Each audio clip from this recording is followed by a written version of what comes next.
Hello and welcome back to Indie Book Talk. Today we have James P. Nettles, who is the author of Business Essentials for Writers. And in case that title didn't tip you off, we're going to talk about the business of writing, everyone's favorite topic. James, welcome to the show. Welcome. Well, guys, thanks very much for having me on. Thanks for being here. So, what got you into writing about business plans? Did you start out as a writer and realize you needed to learn all the things and decided to share that with others, or where did you go? No, I probably started the other direction. Okay. My mother was an English teacher, and I grew up in small business and politics. And I've taught entrepreneurial classes. I've written a lot of entrepreneurial articles, publications, things like that for years. I won't talk about how many years, but long enough. And so I actually got my writing start in media and nonfic and white papers and all that kind of good stuff. And I've had fits and starts with in the good old days of writing fiction and things like that. And about 7 years ago, I was talking to a friend of mine that's a writer that a lot of people would know. And she looked at me and said, "You're one of those weird business techie people, right?" And I said, "Yeah."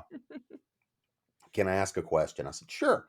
And she says, and she asked it, and I went and outlined a nice big answer for it. And she looked at me, cocked her head to the side in the nice, deepest Southern drawl, looked and said, "That sounded so very important. I have no idea what the hell you just said."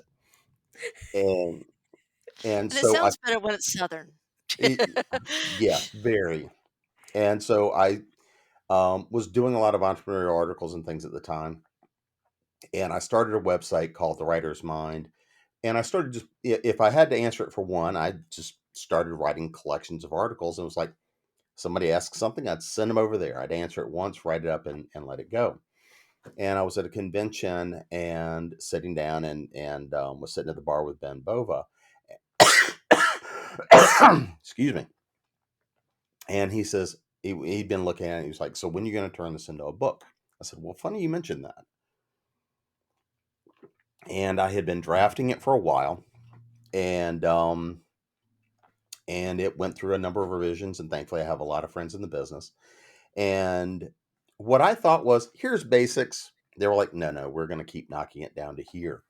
And it really, with the help of some friends, we hammered it down to really a very solid. It's based on the five principles of business. About 80% of it is the exact same thing I'm going to teach, whether you're coming to talk to me about publishing, you're coming to me to talk to me about starting a software company, you're starting, buying a franchise, whatever it is. It's about 80% is the same. And about 20% is very industry specific. But a lot of it's also tuned very much around towards the industry and language of the industry and creativity. So that's how this book came about. And right now I'm working on two and three. There's going Okay. to be a series of them, but also working on a series of workshops that go with all of them as well. A number of them are already out there and available. Um, and we'll be back up very shortly when we finish moving platforms. So that all sounds kind of overwhelming to someone just starting out in writing. I mean, that's a lot. But writing is a business, so there is a lot to know. But what do you think someone should start with? Here's the couple of things that period. If somebody comes and asks me a question, the first thing is, have an idea of where you want to go. I mean, the fundamentals of any business are actually pretty simple. Most everybody looks at, and I have this conversation all the time. Somebody's like, "Well, I'm a writer. I just want to write. I want to put button seat and do this." But if you're going to do it and try to make a living at it, if you don't treat it like a business, it's not going to work. You might get lucky, but fundamentally, for most people that are slogging it through, take the attitude of being a business owner and know when it's time to be creative and know when it's time to put on the hat and be the CEO. And that's the hardest part for anybody. But I mean, especially for people in a creative industry, that idea of, I now have to look at my baby and the thing I've, blood, sweat, tears, late hours. I've got it. It's in my hands. It's ready to go. And now you're telling me I have to treat it like a product. Mm. I have to be a little bit dispassionate as I look at how do I market it, how do I treat it. But that's really kind of the key to it, is knowing when it's time to be that creative person and embrace it and build it, and then when it's time to put on the other hat and say, okay, it's time to really go do business. So it sounds like what you're saying as the starting point is set yourself a goal, like figure out what you want to get out of this author business that you're Mhm. building. Every plan starts with the idea of, what do I want to come from it? If I don't know where I want to go, I'm not going to go there. If I don't have an idea, if my goal is I just want to sell 100 copies, great. Mhm, Make that as a goal. If your goal is I want to supplement my income $1,000 a month, or 500 a month or $100 a month, whatever it is, set that goal and say, okay, this is where I want to start. But know that you're always revising that, because you always want to be challenging yourself and growing it. But if you don't go and say, this is what I want to come out of it, I sometimes that goal is as simple as, I want to have this book in my hands and it's my family legacy. mhm. I want to say I've done a book. If that's your objective, then that's just as valid. It doesn't have to be about money. But since we're talking about business, every business is there to generate revenues out of creating something, an idea or something along those lines. And so when we're talking about money, you have to understand how it feeds the engine. And a lot of people get hung up in the idea of money. And this is very true, not only in the arts. I've had to deal with this with people in healthcare. In I've dealt with this with attorneys. A lot of different people out there, and it's just this, well, this is easy, this is simple, or I don't value it. Well, the truth of it is this: if you're not willing to set a good, fair price for the work you've done, which then also lets you, and let's go with the idea of indies. If you can't set a good, fair price, how are you paying your editors? How are you paying your Mhm. cover artists? What are you doing to keep pouring marketing money in there? And one of the things that has been very painful for us is that so many people have now gotten tuned to the idea of, oh, well, I just need to give it away for free, or I'm just going to Right. charge 99 cents. You I know, see that so often, and I'm like, how are you surviving, or what are you getting from that? right. And so we've taught readers not to value this work. Mhm, And then that then feeds back to us when we go charge something that's a market price, so that we can pay all those people and make some money at it, and then people want to make you feel guilty about it. And, I won't even go on the rants about piracy and stuff like that. That's for the intellectual property conversation at some point. But that's really the biggest thing people have to get over, is the idea that money's not evil. It's a mhm. tool. Once you're able to pay your bills, it is just a tool that gives you options. Those options could be, you know, get a better house, get a better car, take a vacation. It could be, I'm going to go stack up my to be read pile. It could be buy that new laptop. It can be whatever it is. That's your choice. Money is just a tool, but there's nothing wrong with making money. And how you elect to use it then later is entirely up to you. And that's one of the big things I write about in the book. It's not just all about the mechanics. About 20% of the book looks at the idea of mindset. How to approach the work, how to approach planning, how to approach money itself. Because a lot of the time, the way we view money controls the way we act. And when it controls the way we act, it then really has an impact on everything else that we do. And if you're struggling about money, and one of the things I've written about a lot over the years, I call the starving artist lie. It's that lie we tell ourselves: if I'm not struggling, then I can't be a creative. No, Mhm. if you are, working yourself to death just to cover the basics, that struggle gives you experience, but it doesn't give you the energy to be as fully creative as you can possibly be. If you've Right. got the tools you need. I don't know what value these people are getting out of their 99-cent books. And they're like, well, I'll just keep churning more and more out. And I'm like, but are you giving them quality then, or just keep churning out to get the 99 cents? I mean, where I'm not sure it's the best marketing strategy. Well, I mean, and frequently, I will tell you one of the things that I did at the beginning of the pandemic, because I was more about wanting to get this book released, because it came out, this version of it came out in basically January of 2020, and it was doing pretty well. But when the pandemic hit, and the number of friends I have that are in the business, I knocked it down. I knocked the ebook down to 99 cents, because I took the aspect of, I would rather people get the information and get some value out of that than I'm worried about the revenues it would generate me at the time.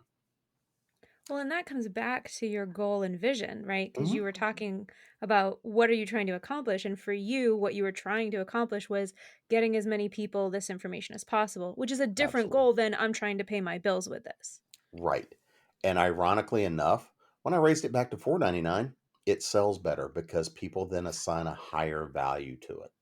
mhm, Um, and that did not surprise me at all, but it was an interesting experiment to go and do that.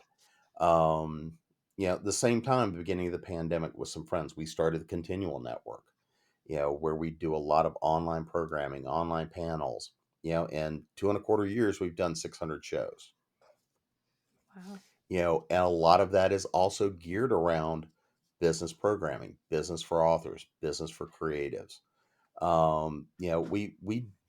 I do a lot of these workshops at conventions and teach a lot of workshops about this, because have a firm belief that people have a right and an ability to make a living from the creative work they produce.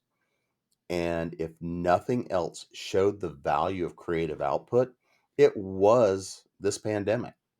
Because how mhm, many people started out by running and I'm turning on Netflix. I mean, we've seen the explosion of streaming, and now that things are returning, I loathe to use the term back to normal, but now that we're finding the next place where we're going back, we're going outside, we're going back to conventions, we're doing things. We're seeing streaming start to implode a little bit. Well, it was that creative output of people creating new streaming efforts, people coming out and putting out, we saw TikTok explode and people start to make a living by minute long videos. mhm. This is all creativity, and the people that learn to capitalize on it are ones that are making a living at it and doing pretty well with it. And I think that we also saw people recognize then the value of creativity that has quality. Let's look at say my goal is to pay my bills or to, to make Mhm, a reasonable amount of money from this. But I'm starting out with a very small budget, right? Which mhm. because I think a lot of authors do. Where would you allocate that budget? Like, where is your first spend in order to get the best return? Um, Write more, write faster, and have the tools that let you do that, Okay. because you want to be putting as much work out there as possible. I have a lot of people, when you start talking about advertising and ads and marketing, you need to do that. But Mhm, if you're just starting out and you don't have a budget, you can have a freebie placeholder website. Buy your domain. So buy your name. mhm, That's the first thing I absolutely say, is buy your name as a domain or whatever you're going to anchor off of. And you mhm, can use that to point to your Amazon web page. You can use that to point to your Facebook. You can have it point to a landing page. You have it go point to a link tree. Don't care, but own your name, because if you develop a name, somebody's going to buy it out from under you. And as soon as you're able, and this costs you $5 a month, use that domain name to create your own email with, like Jim at jamespnettles.com. mhm, Go straight there. Having that sets a level of professionalism. So if you start doing business, you're talking to agents, you're talking to publishers, things like that, it looks and feels more professional, and it puts you in the right mindset with working with the stuff. Having a domain is going to cost you 10, $15 a year. So for $75 a year, and I know for some people that is not an insubstantial amount to start with, but that $75 a year sets you in place with tools, because you can do that with Google, with all the different Google tools, get you some mhm, data storage so that it's cloud storage so you don't lose things. That 75 bucks a year gives you a lot of tools and a lot of credibility and a lot of security that you don't lose things very easily and very quickly. Get 3 or 4 books out there, start working on that, and then go, do media. I would rather see somebody pay for good editing if they're going the indie route.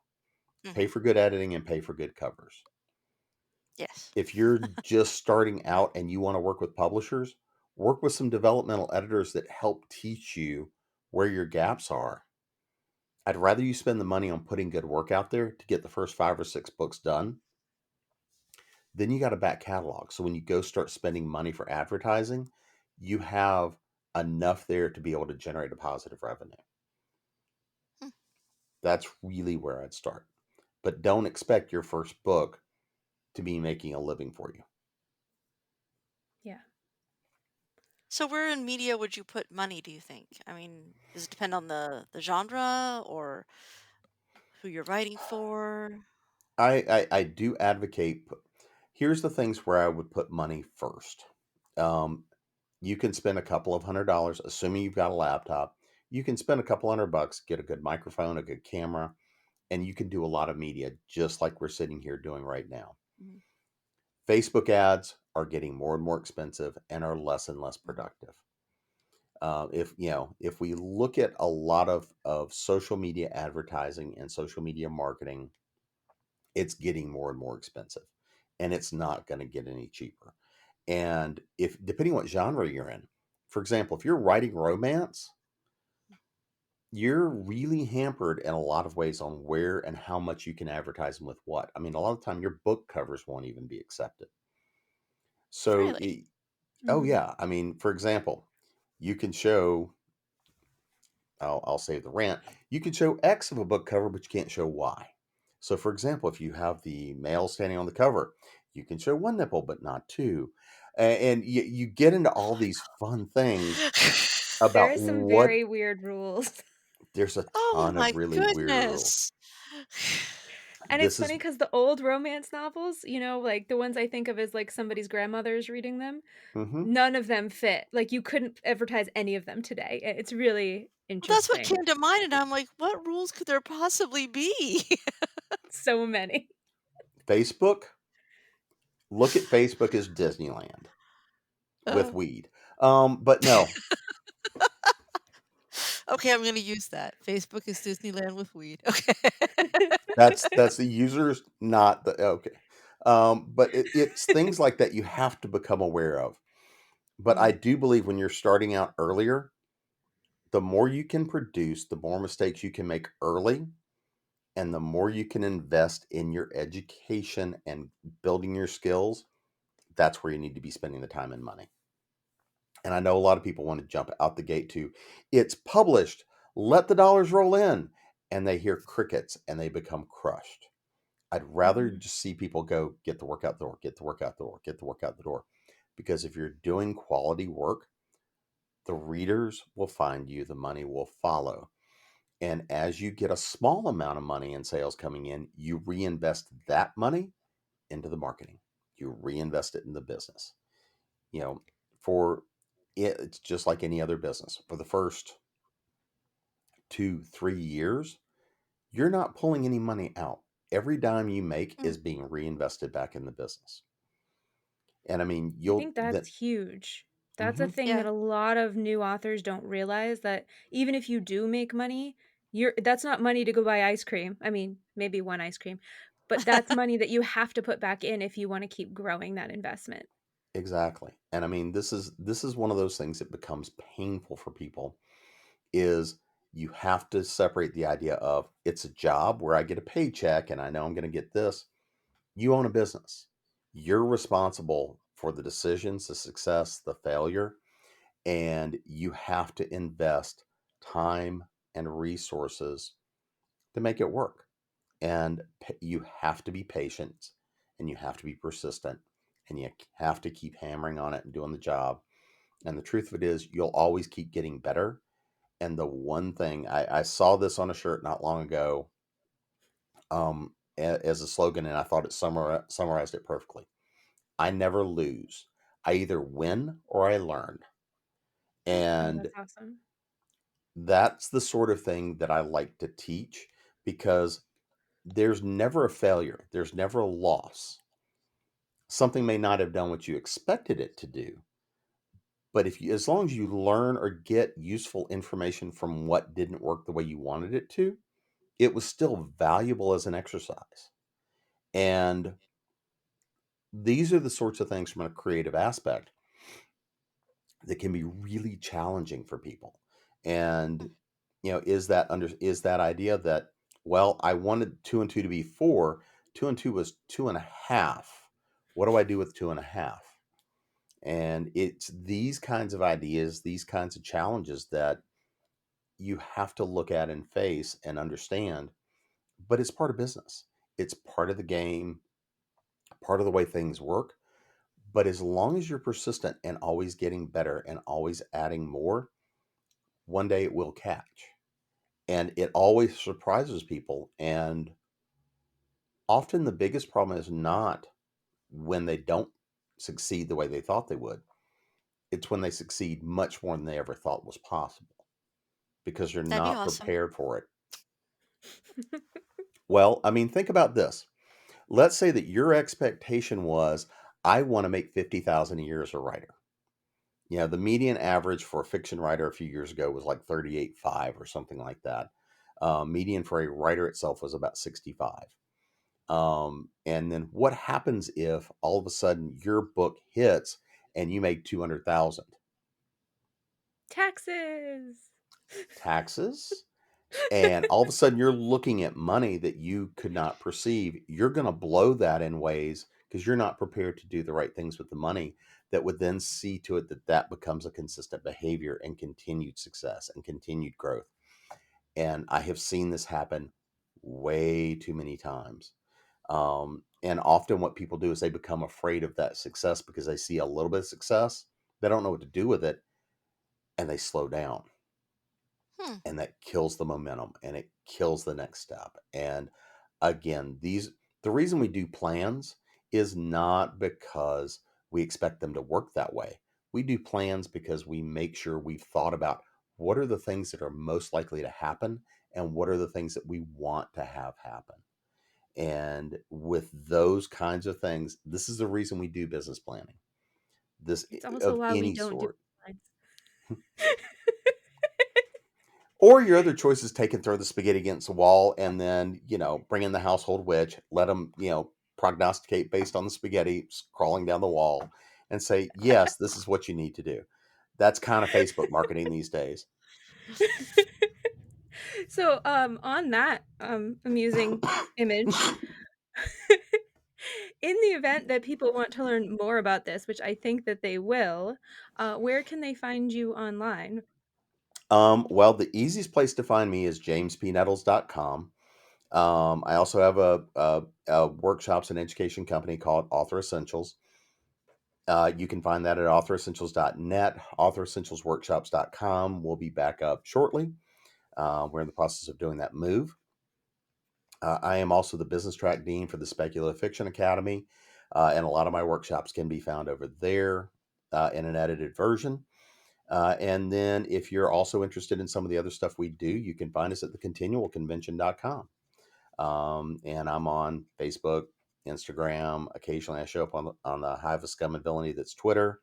Um, I think I've got a TikTok and a few other things out there too. But so yeah, I'm always kind of running around.